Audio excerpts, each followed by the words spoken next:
ਸਤਿ ਸ਼੍ਰੀ ਅਕਾਲ ਜੀ ਸਾਰਿਆਂ ਨੂੰ। ਮੈਂ ਕੁਲਵੰਤ ਅੱਜ ਤੁਹਾਡੇ ਸਾਹਮਣੇ ਜਮਾਤ 8ਵੀਂ ਦਾ ਪਾਠ 4 ਡਾਕਟਰ APJ ਅਬਦੁਲ ਕਲਾਮ ਲੈ ਕੇ ਆਈ ਹਾਂ, ਜੋ ਕਿ ਇੱਕ ਜੀਵਨੀ ਹੈ। ਹੁਣ ਜੀਵਨੀ ਕੀ ਹੁੰਦੀ ਹੈ? ਜੀਵਨੀ ਇੱਕ ਇਹੋ ਜਿਹੀ ਰਚਨਾ ਹੈ ਜਿਸ ਦੇ ਵਿੱਚ ਕਿਸੇ ਇੱਕ ਪਾਤਰ ਦੇ ਜੀਵਨ ਬਾਰੇ ਸਾਨੂੰ ਰੋਸ਼ਨ ਕੀਤਾ ਜਾਂਦਾ ਹੈ, ਸਾਨੂੰ ਦੱਸਿਆ ਜਾਂਦਾ ਹੈ ਉਸ ਦੇ ਜੀਵਨ ਦੇ ਵਿੱਚ ਕੀ ਕੀ ਕਠਿਨਾਈਆਂ ਆਈਆਂ, ਕੀ ਕੀ ਮੁਸ਼ਕਲਾਂ ਆਈਆਂ, ਉਸਨੇ ਆਪਣੇ ਜੀਵਨ ਵਿੱਚ ਆਪਣੇ ਕੀ ਏਮ ਹਾਸਲ ਕੀਤੇ, ਉਹਨਾਂ ਦਾ ਜਨਮ ਕਿੱਥੇ ਹੋਇਆ, ਪੜ੍ਹਾਈ ਕਿੱਥੇ ਹੋਈ, ਆਦਿ ਯਾਨੀ ਕਿ ਉਹਨਾਂ ਦੇ ਜੀਵਨ ਦੇ ਵਿੱਚ ਜੋ ਘਟਨਾਵਾਂ ਵਾਪਰੀਆਂ ਹਨ ਉਸ ਦੇ ਬਾਰੇ ਜਦੋਂ ਲਿਖਿਆ ਜਾਂਦਾ ਹੈ ਉਸ ਨੂੰ ਕਿਹਾ ਜਾਂਦਾ ਹੈ ਜੀਵਨੀ। ਅੱਜ ਅਸੀਂ ਪੜ੍ਹਾਂਗੇ ਡਾਕਟਰ APJ ਅਬਦੁਲ ਕਲਾਮ ਦੀ ਜੀਵਨੀ। ਗਣਿਤ ਅਧਿਆਪਕ ਕਲਾਸ ਵਿੱਚ ਪੜ੍ਹਾ ਰਹੇ ਸਨ। ਇੱਕ ਚੌਥੀ ਜਮਾਤ ਦਾ ਬੱਚਾ ਅਣਜਾਣੇ ਵਿੱਚ ਹੀ ਉਸ ਜਮਾਤ ਵਿੱਚ ਆ ਵੜਿਆ। ਅਧਿਆਪਕ ਨੇ ਉਸ ਬੱਚੇ ਨੂੰ ਡੰਡੇ ਨਾਲ ਮਾਰਿਆ ਅਤੇ ਕਿਹਾ, ਪੜ੍ਹਨ ਦੇ ਸਮੇਂ ਮਟਰ ਗਸ਼ਤੀ ਕਰਦੇ ਨੇ, ਫਿਰ ਕਹਿੰਦੇ ਹਨ ਕਿ ਨੰਬਰ ਨਹੀਂ ਆਏ।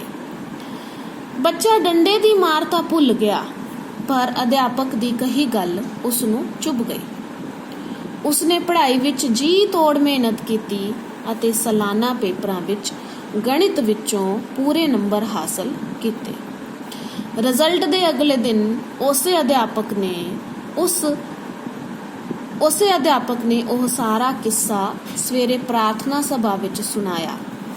ਆਪਣੇ ਕੀਤੇ ਤੇ ਪਛਤਾਵਾ ਕੀਤਾ ਤੇ ਕਿਹਾ, ਮੇਰੀ ਗੱਲ ਯਾਦ ਰੱਖਣਾ, ਇਹ ਬੱਚਾ ਆਪਣੇ ਸਕੂਲ ਅਤੇ ਆਪਣੇ ਅਧਿਆਪਕਾਂ ਦਾ ਨਾਂ ਰੋਸ਼ਨ ਕਰੇਗਾ। ਬੱਚਿਓ, ਤੁਸੀਂ ਜਾਣਨਾ ਚਾਹੁੰਦੇ ਹੋਵੋਗੇ ਕਿ ਉਹ ਬੱਚਾ ਕੌਣ ਸੀ ਤੇ ਕੀ ਉਸ ਅਧਿਆਪਕ ਦੀ ਭਵਿੱਖਬਾਣੀ ਸੱਚ ਹੋਈ? ਉਹ ਬੱਚਾ ਸੀ ਅਬਦੁਲ ਕਲਾਮ, ਜੋ ਅੱਗੇ ਚੱਲ ਕੇ ਸਾਡੇ ਦੇਸ਼ ਦੇ ਮਹਾਨ ਵਿਗਿਆਨਕ ਅਤੇ ਭਾਰਤ ਦੇ 11ਵੇਂ ਰਾਸ਼ਟਰਪਤੀ ਬਣੇ। ਉਹਨਾਂ ਆਪਣੀ ਮਿਹਨਤ ਅਤੇ ਲਗਨ ਨਾਲ ਆਪਣੇ ਅਧਿਆਪਕ ਦੀ ਕੀਤੀ ਭਵਿੱਖਬਾਣੀ ਨੂੰ ਸੱਚ ਕਰ ਦਿਖਾਇਆ ਅਤੇ ਉਸ ਤੋਂ ਵੀ ਅੱਗੇ ਜਾ ਕੇ ਨਾ ਸਿਰਫ ਆਪਣੇ ਸਕੂਲ ਅਤੇ ਅਧਿਆਪਕਾਂ ਦਾ ਬਲਕਿ ਸਾਰੇ ਦੇਸ਼ ਦਾ ਹੀ ਨਾਂ ਰੋਸ਼ਨ ਕੀਤਾ।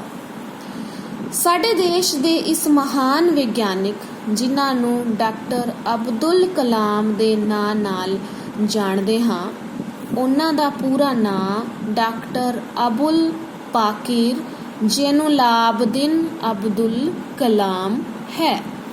ਪੂਰਾ ਨਾਮ ਹੈ ਡਾਕਟਰ ਅਬੁਲ ਪਾਕਿਰ ਜੈਨੁਲਾਬਦੀਨ ਅਬਦੁਲ ਕਲਾਮ।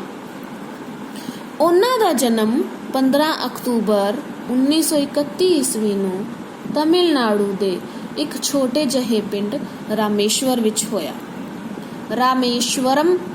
ਹੋਇਆ। ਉਹਨਾਂ ਦੇ ਪਿਤਾ ਦਾ ਨਾਮ ਜੈਨੁਲਾਬਦੀਨ ਅਤੇ ਮਾਤਾ ਦਾ ਨਾਮ ਅਸ਼ਿਆਮਾ ਸੀ। ਉਹਨਾਂ ਦੇ ਪਿਤਾ ਕਿਸ਼ਤੀਆਂ ਬਣਾਉਂਦੇ ਅਤੇ ਪਰਿਵਾਰ ਦਾ ਗੁਜ਼ਾਰਾ ਕਰਦੇ ਸਨ। ਕਲਾਮ ਪੜ੍ਹਾਈ ਵਿੱਚ ਹੁਸ਼ਿਆਰ ਸਨ, ਪਰ ਉਹਨਾਂ ਦਾ ਵਿਦਿਆਰਥੀ ਜੀਵਨ ਗਰੀਬੀ ਕਾਰਨ ਬੜਾ ਕਠਿਨਾਈਆਂ ਭਰਿਆ ਸੀ। ਉਹ ਇਮਲੀ ਦੇ ਬੀਜ ਇਕੱਠਾ ਕਰਕੇ ਦੁਕਾਨ ਤੇ ਵੇਚਦੇ ਅਤੇ ਆਪਣੇ ਚਚੇਰੇ ਭਰਾ ਨਾਲ ਅਖਬਾਰਾਂ ਵੰਡਦੇ। ਇਸ ਦੇ ਨਾਲ ਆਪਣੀ ਪੜ੍ਹਾਈ ਵੱਲ ਵੀ ਪੂਰਾ ਧਿਆਨ ਦਿੰਦੇ। ਆਪਣੇ ਪਿੰਡ ਦੇ ਸਕੂਲ ਤੋਂ 5ਵੀਂ ਪਾਸ ਕਰਨ ਤੋਂ ਬਾਅਦ ਉਹਨਾਂ ਰਾਮਨਾਥਪੁਰਮ ਦੇ ਸਵਾਟਰਸ ਹਾਈ ਸਕੂਲ ਤੋਂ 10ਵੀਂ ਪਾਸ ਕੀਤੀ। ਇਹਨਾਂ ਤਿਰੂਚਨਾਪੱਲੀ ਦੇ ਸੈਂਟ ਜੋਸਫ ਕਾਲਜ ਵਿੱਚੋਂ BSc ਕਰਨ ਤੋਂ ਬਾਅਦ MIT Madras institute of technology ਵਿੱਚ ਦਾਖਲੇ ਸਮੇਂ 1000 ਰੁਪਏ ਦੀ ਫੀਸ ਉਹਨਾਂ ਅਤੇ ਉਹਨਾਂ ਦੀ ਪੜ੍ਹਾਈ ਦੇ ਆੜੇ ਆ ਗਈ। ਉਹਨਾਂ ਦੀ ਭੈਣ ਜ਼ੋਹਰਾ ਨੇ ਆਪਣੇ ਗਹਿਣੇ ਗਿਰਵੀ ਰੱਖ ਕੇ ਉਹਨਾਂ ਦੀ ਫੀਸ ਭਰਨ ਵਿੱਚ ਮਦਦ ਕੀਤੀ। MIT ਵਿੱਚ ਪੜ੍ਹਦਿਆਂ ਉਹਨਾਂ ਨੂੰ ਉਹਨਾਂ ਦੇ 4 ਹੋਰ ਸਾਥੀਆਂ ਨਾਲ ਨੇੜਿਓਂ ਹਮਲਾ ਕਰਨ ਵਾਲੇ ਜਹਾਜ਼ ਦਾ ਡਿਜ਼ਾਈਨ ਤਿਆਰ ਕਰਨ ਦਾ ਜ਼ਿੰਮਾ ਮਿਲਿਆ। ਉਹ ਜੀ ਜਾਨ ਨਾਲ ਕੰਮ ਵਿੱਚ ਲੱਗ ਗਏ। ਨਿਰੀਖਣ ਵੇਲੇ ਉਹਨਾਂ ਦੇ ਪ੍ਰੋਫੈਸਰ ਸ਼੍ਰੀ ਨਿਵਾਸਨ ਉਹਨਾਂ ਦੇ ਕੰਮ ਤੋਂ ਜ਼ਰਾ ਵੀ ਸੰਤੁਸ਼ਟ ਨਾ ਹੋਏ। ਕਲਾਮ ਨੇ ਮਾਫੀ ਮੰਗੀ ਅਤੇ ਕੰਮ ਨੂੰ ਸਿਰੇ ਚਾੜਨ ਲਈ 1 ਮਹੀਨੇ ਦਾ ਸਮਾਂ ਮੰਗਿਆ। ਪ੍ਰੋਫੈਸਰ ਸਾਹਿਬ ਗੁੱਸੇ ਵਿੱਚ ਆ ਗਏ ਅਤੇ ਉਹਨਾਂ ਕਿਹਾ, ਜੇ 3 ਦਿਨਾਂ ਅੰਦਰ ਕੰਮ ਸਿਰੇ ਨਾ ਚੜਿਆ ਤਾਂ ਵਜ਼ੀਫਾ ਰੋਕ ਦਿੱਤਾ ਜਾਵੇਗਾ।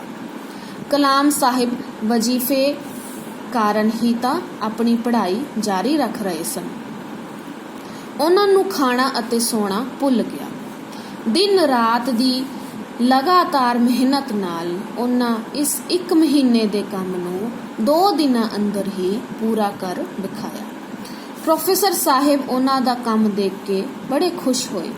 ਸ਼ਾਬਾਸ਼ੀ ਦਿੰਦੇ ਹੋਏ ਕਿਹਾ ਕਿ ਮੈਨੂੰ ਤੇਰੇ ਉੱਤੇ ਮਾਣ ਹੈ। ਇਹ ਸੀ ਡਾਕਟਰ ਕਲਾਮ ਦਾ ਆਪਣੀ ਲਗਨ ਅਤੇ ਮਿਹਨਤ ਨਾਲ ਅਸੰਭਵ ਨੂੰ ਸੰਭਵ ਕਰ ਦਿਖਾਉਣ ਦਾ ਤਰੀਕਾ। MIT ਤੋਂ 3 ਸਾਲ ਦਾ ਡਿਪਲੋਮਾ ਪੂਰਾ ਕਰਨ ਤੋਂ ਬਾਅਦ 1950 ਵਿੱਚ ਉਹਨਾਂ ਇੰਜੀਨੀਅਰਿੰਗ ਦੀ ਡਿਗਰੀ ਹਾਸਲ ਕੀਤੀ। ਡਿਗਰੀ ਹਾਸਲ ਕਰਨ ਤੋਂ ਬਾਅਦ ਉਹਨਾਂ ਨੂੰ ਰੱਖਿਆ ਮੰਤਰਾਲੇ ਨੇ ਤਕਨੀਕੀ ਵਿਕਾਸ ਅਤੇ ਉਤਪਾਦਨ ਡਾਇਰੈਕਟੋਰੇਟ ਵਿੱਚ ਸਹਾਇਕ ਵਿਗਿਆਨਕ ਪਦ ਤੇ ਨੌਕਰੀ ਮਿਲ ਗਈ। ਇੱਥੇ ਕੰਮ ਕਰਦਿਆਂ ਉਹਨਾਂ ਪਹਿਲੇ ਸਾਲ ਹੀ ਪ੍ਰਾਧਵਨੀ ਲਕਸ਼ ਭੇਦੀ ਜਹਾਜ਼ ਦਾ ਡਿਜ਼ਾਈਨ ਤਿਆਰ ਕੀਤਾ। ਇਸ ਸੰਸਥਾਨ ਵਿੱਚ ਲਾਏ 3 ਸਾਲਾਂ ਵਿੱਚ ਉਹਨਾਂ ਕਈ ਪ੍ਰੋਜੈਕਟਾਂ ਤੇ ਕੰਮ ਕਰਕੇ ਆਪਣੀ ਵੱਖਰੀ ਪਹਿਚਾਣ ਬਣਾਈ। ਡਾਕਟਰ ਕਲਾਮ ਦੀ ਯੋਗਤਾ ਨੂੰ ਦੇਖਦੇ ਹੋਏ ਸਰਕਾਰ ਨੇ ਉਹਨਾਂ ਨੂੰ ਵਿਮਾਨਕੀ ਵਿਕਾਸ ਪ੍ਰਾਧਿਕਰਨ ADA ਬੰਗਲੌਰ ਭੇਜ ਦਿੱਤਾ। ਉੱਥੇ ਉਹਨਾਂ ਨੇ ADA ਦੇ ਨਿਰਦੇਸ਼ਕ ਡਾਕਟਰ OP ਮਹਿੰਦੀ ਰੱਤਾ ਦੀ ਅਗਵਾਈ ਵਿੱਚ ਕਈ ਪ੍ਰੋਜੈਕਟਾਂ ਤੇ ਕੰਮ ਕੀਤਾ, ਜਿਸ ਵਿੱਚ ਪ੍ਰਮੁੱਖ ਤੌਰ ਤੇ ਉਹਨਾਂ ਅਤੇ ਉਹਨਾਂ ਦੇ 4 ਸਾਥੀ ਵਿਗਿਆਨੀਆਂ ਦੁਆਰਾ ਤਿਆਰ ਕੀਤਾ ਸਵਦੇਸ਼ੀ ਹਾਵਰਕ੍ਰਾਫਟ ਮੰਡਰਾਉਣ ਵਾਲਾ ਜਹਾਜ਼ ਨੰਦੀ ਪ੍ਰਮੁੱਖ ਸੀ। ADA ਤੋਂ ਬਾਅਦ ਉਹਨਾਂ ਦੀ ਨਿਯੁਕਤੀ ਭਾਰਤੀ ਅੰਤਰਿਕਸ਼ ਅਨੁਸੰਧਾਨ ਸਮਿਤੀ ਵਿੱਚ ਬਤੌਰ ਰਾਕਟ ਇੰਜੀਨੀਅਰ ਦੇ ਰੂਪ ਵਿੱਚ ਕਰ ਲਈ ਗਈ। ਡਾਕਟਰ ਕਲਾਮ ਨੂੰ 6 ਮਹੀਨਿਆਂ ਲਈ ਪ੍ਰੀਖਣ ਦੀਆਂ ਤਕਨੀਕੀ ਬਰੀਕੀਆਂ ਸਿੱਖਣ ਵਾਸਤੇ ਨਾਸਾ ਭੇਜਿਆ ਗਿਆ। ਨਾਸਾ ਤੋਂ ਵਾਪਸ ਆ ਕੇ ਉਹਨਾਂ ਕਈ ਰਾਕਟਾਂ ਦਾ ਸਫਲ ਪ੍ਰੀਖਣ ਕੀਤਾ। ਇੱਥੇ ਕੰਮ ਕਰਦਿਆਂ ਉਹਨਾਂ ਦੀ ਅਗਵਾਈ ਵਿੱਚ SLV-3 ਪਰਿਯੋਜਨਾ ਬਣਾਈ ਗਈ। ਇਸ ਪਰਿਯੋਜਨਾ ਤੇ ਕੰਮ ਕਰਦਿਆਂ SLV-3 ਦਾ ਪਹਿਲਾ ਪ੍ਰੀਖਣ 11 ਅਗਸਤ 1989 ਨੂੰ ਅਸਫਲ ਰਿਹਾ, ਪਰ ਛੇਤੀ ਹੀ 18 ਜੁਲਾਈ 1980 ਈਸਵੀ ਨੂੰ ਸ਼੍ਰੀ ਹਰੀਕੋਟਾ ਤੋਂ ਇਸ ਨੂੰ ਸਫਲਤਾ ਸਹਿਤ ਆਕਾਸ਼ ਵਿੱਚ ਛੱਡ ਕੇ ਡਾਕਟਰ ਕਲਾਮ ਨੇ ਆਪਣਾ ਅਤੇ ਆਪਣੇ ਦੇਸ਼ ਦਾ ਸੁਪਨਾ ਪੂਰਾ ਕੀਤਾ। SLV ਪਰਿਯੋਜਨਾ ਪੂਰੀ ਹੋਣ ਤੋਂ ਬਾਅਦ 1982 ਈਸਵੀ ਵਿੱਚ ਉਹਨਾਂ DRDL ਵਿੱਚ ਮਿਜ਼ਾਈਲ ਵਿਕਾਸ ਪ੍ਰੋਗਰਾਮ ਦੀ ਜ਼ਿੰਮੇਵਾਰੀ ਸੰਭਾਲ ਲਈ। ਜੂਨ 1992 ਈਸਵੀ ਨੂੰ ਉਹਨਾਂ ਨੂੰ DRDL ਦਾ ਨਿਰਦੇਸ਼ਕ ਬਣਾਇਆ ਗਿਆ। ਉਹਨਾਂ ਦੀ ਸਫਲ ਅਗਵਾਈ ਵਿੱਚ ਵਿਗਿਆਨਕਾਂ ਅਤੇ ਇੰਜੀਨੀਅਰਾਂ ਦੀ ਲਗਾਤਾਰ ਮਿਹਨਤ ਤੇ ਲਗਨ ਕਾਰਨ ਭਾਰਤ ਦੇ ਕਈ ਮਿਸਾਲਾਂ ਦਾ ਸਫਲ ਪ੍ਰੀਖਣ ਕੀਤਾ, ਜਿਨ੍ਹਾਂ ਵਿੱਚੋਂ ਤ੍ਰਿਸ਼ੂਲ, ਪ੍ਰਿਥਵੀ, ਅਗਨੀ, ਨਾਗ ਤੇ ਆਕਾਸ਼ ਪ੍ਰਮੁੱਖ ਸਨ। ਡਾਕਟਰ ਕਲਾਮ ਦੀਆਂ ਉਪਲਬਧੀਆਂ ਨੂੰ ਦੇਖਦੇ ਹੋਏ ਭਾਰਤ ਸਰਕਾਰ ਨੇ ਉਹਨਾਂ ਨੂੰ 1981 ਈਸਵੀ ਵਿੱਚ ਪਦਮ ਭੂਸ਼ਣ, 1990 ਵਿੱਚ ਪਦਮ ਵਿਭੂਸ਼ਣ ਅਤੇ 1997 ਵਿੱਚ ਭਾਰਤ ਦੇ ਸਭ ਤੋਂ ਵੱਡੇ ਨਾਗਰਿਕ ਸਨਮਾਨ ਭਾਰਤ ਰਤਨ ਦੇ ਕੇ ਸਨਮਾਨਿਤ ਕੀਤਾ। ਭਾਰਤ ਰਤਨ ਦਾ ਸਨਮਾਨ ਪ੍ਰਾਪਤ ਕਰਨ ਵਾਲੇ ਉਹ ਡਾਕਟਰ ਸੀ.ਵੀ. ਰਮਨ ਤੋਂ ਬਾਅਦ ਦੂਜੇ ਵਿਗਿਆਨੀ ਸਨ। ਇਸ ਤੋਂ ਇਲਾਵਾ ਦੁਨੀਆ ਭਰ ਦੀਆਂ 40 ਯੂਨੀਵਰਸਿਟੀਆਂ ਨੇ ਉਹਨਾਂ ਨੂੰ ਡਾਕਟਰੇਟ ਦੀ ਉਪਾਧੀ ਨਾਲ ਸਨਮਾਨਿਤ ਕੀਤਾ। 11 ਅਤੇ 13 ਮਈ 1998 ਈਸਵੀ ਨੂੰ ਉਹਨਾਂ ਦੇ ਨਾਂ ਨਾਲ ਇੱਕ ਹੋਰ ਉਪਲਬਧੀ ਜੁੜੀ ਜਦੋਂ ਉਹਨਾਂ ਦੀ ਅਗਵਾਈ ਵਿੱਚ ਭਾਰਤ ਨੇ ਪੋਖਰਣ, ਜੋਧਪੁਰ, ਰਾਜਸਥਾਨ ਵਿੱਚ ਪਰਮਾਣੂ ਪਰੀਖਣ ਕਰ ਦੁਨੀਆ ਨੂੰ ਵਿਖਾ ਦਿੱਤਾ ਕਿ ਅਸੀਂ ਵੀ ਕਿਸੇ ਤੋਂ ਪਿੱਛੇ ਨਹੀਂ। 25 ਜੁਲਾਈ 2002 ਨੂੰ ਡਾਕਟਰ ਕਲਾਮ ਨੇ ਭਾਰਤ ਦੇ 12ਵੇਂ ਰਾਸ਼ਟਰਪਤੀ ਵਜੋਂ ਸਹੁੰ ਚੁੱਕੀ। ਇਸ ਮੌਕੇ ਤੇ ਪ੍ਰਧਾਨ ਮੰਤਰੀ ਅਟਲ ਬਿਹਾਰੀ ਵਾਜਪੇਈ ਅਤੇ ਹੋਰ ਮਹਾਨ ਹਸਤੀਆਂ ਦੇ ਨਾਲ-ਨਾਲ 100 ਸਕੂਲੀ ਬੱਚੇ, ਉਹਨਾਂ ਦੇ ਕਈ ਅਧਿਆਪਕਾਂ ਅਤੇ ਉਹਨਾਂ ਦੇ ਪਰਿਵਾਰ ਅਤੇ ਦੋਸਤਾਂ ਨੂੰ ਵਿਸ਼ੇਸ਼ ਤੌਰ ਤੇ ਸੱਦਿਆ ਗਿਆ। ਡਾਕਟਰ ਕਲਾਮ ਨੇ ਸਹੁੰ ਚੁੱਕ ਸਮਾਗਮ ਵਿੱਚ ਆਏ ਉਹਨਾਂ ਦੇ ਗੁਰੂ ਅਧਿਆਪਕ ਫਾਦਰ ਲਿਓਨੋਰ ਨੇ ਕਿਹਾ ਕਿ ਡਾਕਟਰ ਕਲਾਮ ਵਰਗੇ ਵਿਦਿਆਰਥੀ ਕਿਸੇ ਗੁਰੂ ਨੂੰ ਬੜੀ ਕਿਸਮਤ ਨਾਲ ਮਿਲਦੇ ਹਨ। ਮੇਰਾ ਵਿਦਿਆਰਥੀ ਮੇਰੀਆਂ ਅੱਖਾਂ ਦੇ ਸਾਹਮਣੇ ਰਾਸ਼ਟਰਪਤੀ ਦੇ ਅਹੁਦੇ ਦੀ ਸਹੁੰ ਚੁੱਕ ਰਿਹਾ ਹੈ। ਇਸ ਤੋਂ ਵੱਡੀ ਗੁਰੂ ਦਕਸ਼ਿਣਾ ਕੀ ਹੋ ਸਕਦੀ ਹੈ। ਕਲਾਮ ਨੇ ਇਸ ਅਹੁਦੇ ਤੇ ਪਹੁੰਚ ਕੇ ਵੀ ਆਪਣੇ ਅਧਿਆਪਕਾਂ ਨੂੰ ਯਾਦ ਰੱਖਿਆ ਕਿ ਇਹ ਮਾਮੂਲੀ ਗੱਲ ਹੈ। ਇਸ ਕਰਮਯੋਗੀ ਸ਼ਖਸੀਅਤ ਨੇ 17 ਜੁਲਾਈ 2015 ਨੂੰ ਆਪਣਾ ਆਖਰੀ ਸਾਹ ਵੀ ਲੋਕਾਂ ਲਈ ਧਰਤੀ ਤੇ ਜੀਵਨ ਵਿਸ਼ੇ ਤੇ ਸ਼ਿਲੌਂਗ ਵਿੱਚ ਲੈਕਚਰ ਦਿੰਦਿਆਂ ਲਿਆ। ਹੁਣ ਅਸੀਂ ਇਸ ਦਾ ਅਭਿਆਸ ਕਰਦੇ ਹਾਂ। ਸਭ ਤੋਂ ਪਹਿਲੇ ਔਖੇ ਸ਼ਬਦਾਂ ਦੇ ਅਰਥ। ਅਣਜਾਣੇ, ਜਾਣੇ ਬਿਨਾ, ਨਾ ਵਾਕਿਫ ਯਾਨੀ ਜਿਸ ਨੂੰ ਅਸੀਂ ਜਾਣਦੇ ਨਹੀਂ। ਲਗਨ, ਸ਼ੌਕ, ਰੁਚੀ। ਭਵਿੱਖਬਾਣੀ, ਆਉਣ ਵਾਲੇ ਸਮੇਂ ਬਾਰੇ ਪਹਿਲਾਂ ਹੀ ਦਿੱਤੀ ਜਾਣ ਵਾਲੀ ਜਾਣਕਾਰੀ। ਗਿਰਵੀ, ਗਹਿਣੇ ਰੱਖਿਆ ਹੋਇਆ। ਨਿਰੀਖਣ, ਪਰਖ। ਅੰਤਰਿਕਸ਼, ਪੁਲਾੜ। ਪ੍ਰੋਗਰਾਮ, ਵਿਉਂਤਬੰਦੀ, ਯੋਜਨਾ। ਉਪਾਧੀ, ਪਦਵੀ, ਖਿਤਾਬ। ਸਮਾਗਮ, ਸਮਾਰੋਹ, ਅਹੁਦੇ, ਪਦ।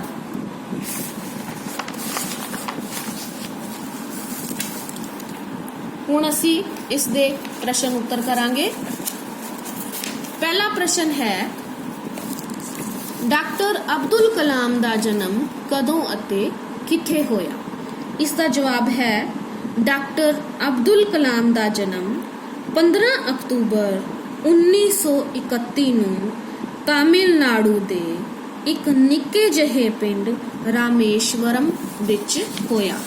ਦੇਖੋ ਪਿੱਛੇ ਇਹਦਾ ਦਿੱਤਾ ਹੋਇਆ ਹੈ ਕਿ ਡਾਕਟਰ ਅਬਦੁਲ ਕਲਾਮ ਦਾ ਜਨਮ 15 ਅਕਤੂਬਰ 1931 ਨੂੰ ਤਾਮਿਲਨਾਡੂ ਦੇ ਇੱਕ ਛੋਟੇ ਜਿਹੇ ਪਿੰਡ ਰਾਮੇਸ਼ਵਰਮ ਵਿੱਚ ਹੋਇਆ।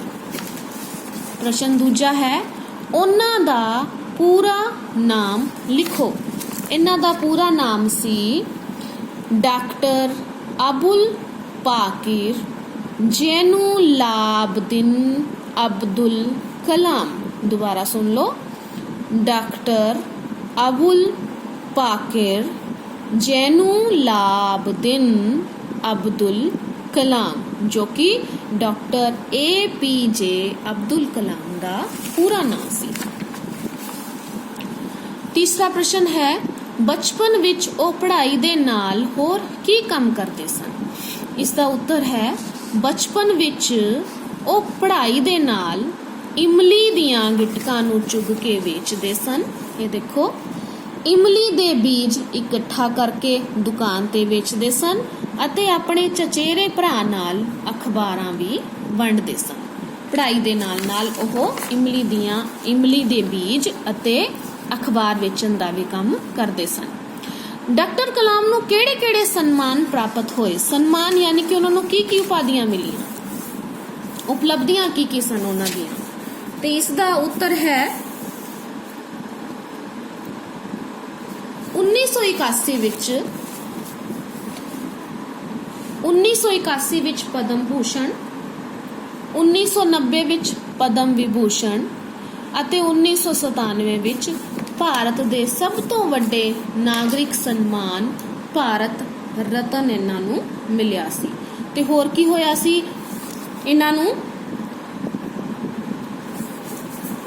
ਇਸ ਦੇ ਨਾਲ 25 ਜੁਲਾਈ ਨੂੰ ਇਹਨਾਂ ਨੂੰ 12ਵੇਂ ਰਾਸ਼ਟਰਪਤੀ, ਇਹ ਦੇਖੋ 25 ਜੁਲਾਈ 2002 ਨੂੰ ਭਾਰਤ ਦੇ 12ਵੇਂ ਰਾਸ਼ਟਰਪਤੀ ਵਜੋਂ ਵੀ ਇਹਨਾਂ ਨੂੰ ਸਨਮਾਨ ਮਿਲਿਆ ਸੀ। ਅਗਲਾ ਪ੍ਰਸ਼ਨ ਹੈ, ਡਾਕਟਰ ਕਲਾਮ ਦੀ ਮੌਤ ਕਦੋਂ ਤੇ ਕਿੱਥੇ ਹੋਈ? ਆਖਰੀ ਪੈਰੇ ਵਿੱਚ ਇਸਦਾ ਆਇਆ ਕਿ ਡਾਕਟਰ ਕਲਾਮ ਦੀ ਮੌਤ 27 ਜੁਲਾਈ 2015 ਨੂੰ ਧਰਤੀ ਤੇ ਜੀਵਨ ਵਿਸ਼ੇ ਤੇ ਸ਼ਿਲੌਂਗ ਵਿੱਚ ਲੈਕਚਰ ਦਿੰਦਿਆਂ ਹੋਈ। ਯਾਨੀ ਕਿ ਜਦੋਂ ਇਹਨਾਂ ਦੀ ਮ੍ਰਿਤਿੂ ਹੋਈ, ਜਦੋਂ ਇਹਨਾਂ ਦੀ ਮੌਤ ਹੋਈ, ਉਸ ਸਮੇਂ ਵੀ ਇਹ ਕਾਲਜ ਦੇ ਜੋ ਵਿਦਿਆਰਥੀ ਸਨ ਉਹਨਾਂ ਨੂੰ ਧਰਤੀ ਤੇ ਜੀਵਨ ਵਿਸ਼ੇ ਤੇ ਪੜ੍ਹਾ ਰਹੇ ਸਨ ਤੇ ਉਹ ਤਰੀਕ ਸੀ 17 ਜੁਲਾਈ ਸਨ ਸੀ 2015। ਤੁਸੀਂ ਇਸ ਨੂੰ ਇਦਾਂ ਲਿਖੋਗੇ ਕਿ 27 ਜੁਲਾਈ 2015 ਨੂੰ ਧਰਤੀ ਤੇ ਜੀਵਨ ਵਿਸ਼ੇ ਤੇ ਸ਼ਿਲੌਂਗ ਵਿੱਚ ਲੈਕਚਰ ਦਿੰਦਿਆਂ ਡਾਕਟਰ ਅਬਦੁਲ ਕਲਾਮ ਦੀ ਮੌਤ ਹੋਈ। ਅੱਗੇ ਹੁਣ ਅਸੀਂ ਕਰਾਂਗੇ ਵਾਕਾਂ ਵਿੱਚ ਵਰਤੋਂ। ਬੱਚੋ ਤੁਹਾਨੂੰ ਪਹਿਲਾਂ ਵੀ ਦੱਸਿਆ ਸੀ ਕਿ ਵਾਕ ਕੀ ਹੁੰਦੇ ਹੈ। ਵਾਕ ਉਹ ਹੁੰਦੇ ਹੈ ਜਿਸ ਦੇ ਵਿੱਚ 2 ਤੋਂ ਵੱਧ ਸ਼ਬਦਾਂ ਨੂੰ ਲਿਖਿਆ ਜਾਂਦਾ ਹੈ, ਕਿਸੇ ਇੱਕ ਸੋਚ ਨੂੰ ਪ੍ਰਦਰਸ਼ਿਤ ਕੀਤਾ ਜਾਂਦਾ ਹੈ, ਉਸ ਨੂੰ ਕਿਹਾ ਜਾਂਦਾ ਹੈ ਵਾਕ। ਪਹਿਲਾ ਸ਼ਬਦ ਹੈ ਸੁਪਨਾ। ਸੁਪਨਾ ਯਾਨੀ ਕਿ ਸੁਪਨਾ ਜੋ ਰਾਤ ਨੂੰ ਸੌਣ ਲੱਗਿਆ ਆਉਂਦਾ ਹੈ। ਮੈਂ ਰਾਤ ਨੂੰ ਸੁਪਨੇ ਵਿੱਚ ਵੀ ਪੜ੍ਹਾਈ ਕਰ ਰਹੀ ਸੀ। ਤੁਸੀਂ ਆਪਣੇ ਵੱਲੋਂ ਹੋਰ ਵੀ ਕੋਈ ਵਾਕ ਬਣਾ ਸਕਦੇ ਹੋ। ਰਾਤੀ ਮੈਨੂੰ ਚੋਰੀ ਹੋਣ ਦਾ ਸੁਪਨਾ ਆਇਆ। ਜਾਂ ਅੱਜ ਕੱਲ੍ਹ ਜਿਸ ਤਰ੍ਹਾਂ ਕਰੋਨਾ ਚੱਲ ਰਿਹਾ ਹੈ ਤਾਂ ਰਾਤੀ ਮੈਨੂੰ ਸੁਪਨੇ ਵਿੱਚ ਕਰੋਨਾ ਵਾਇਰਸ ਆ ਕੇ ਮਿਲਿਆ। ਮਜ਼ਾਕ ਦੀ ਗੱਲ ਹੋ ਗਈ। ਅਗਲਾ ਹੈ ਮਿਹਨਤ। ਮਿਹਨਤ ਕੰਮ ਕਰਨਾ। ਮਿਹਨਤ ਤੋਂ ਬਿਨਾ ਕੋਈ ਵੀ ਸਫਲਤਾ ਪ੍ਰਾਪਤ ਨਹੀਂ ਕੀਤੀ ਜਾ ਸਕਦੀ। ਭਵਿੱਖਬਾਣੀ।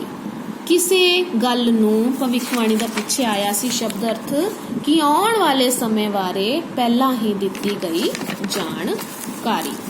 ਭਵਿੱਖਬਾਣੀ। ਸਾਨੂੰ ਸਾਰੀ ਭਵਿੱਖਬਾਣੀ ਤੇ ਕੀ ਬੋਲਦੇ ਉਹਨੂੰ ਵਿਸ਼ਵਾਸ ਨਹੀਂ ਕਰਨਾ ਚਾਹੀਦਾ ਜਾਂ ਸਾਰੀ ਭਵਿੱਖਬਾਣੀ ਸੱਚ ਨਹੀਂ ਹੋ ਸਕਦੀ। ਤੁਸੀਂ ਆਪਣੇ ਵੱਲੋਂ ਵੀ ਬਣਾ ਸਕਦੇ ਹੋ। ਕਿੱਸਾ ਯਾਨੀ ਕਿ ਕਹੀ ਗਈ ਕੋਈ ਗੱਲ, ਜਿੱਦਾਂ ਹੀਰ ਰਾਂਝੇ ਦਾ ਕਿੱਸਾ ਵਾਰਿਸ ਸ਼ਾਹ ਦੁਆਰਾ ਲਿਖਿਆ ਗਿਆ ਹੈ। ਅੰਤਰਿਕਸ਼ ਪੁਲਾੜ। ਕਲਪਨਾ ਚਾਵਲਾ ਅੰਤਰਿਕਸ਼ ਦੀ ਸੈਰ ਕਰਨ ਗਈ ਸੀ। ਉਪਾਧੀ ਸਨਮਾਨ ਮਿਲਣਾ, ਪਦਵੀ ਮਿਲਣੀ। ਇਸ ਦੇ ਵਿੱਚ ਅਸੀਂ ਲਿਖ ਸਕਦੇ ਹਾਂ ਕਿ ਬਹੁਤ ਪੜ੍ਹਾਈ ਕਰਨ ਤੋਂ ਬਾਅਦ ਹੀ ਡਾਕਟਰ ਦੀ ਉਪਾਧੀ ਮਿਲਦੀ ਹੈ। ਅਗਵਾਈ ਕਰਨਾ, ਕਿਸੇ ਨੂੰ ਰਸਤਾ ਦਿਖਾਉਣਾ। ਪੜ੍ਹੇ ਲਿਖੇ ਦੀ ਅਗਵਾਈ ਹਮੇਸ਼ਾ ਫਾਇਦੇਮੰਦ ਹੁੰਦੀ ਹੈ।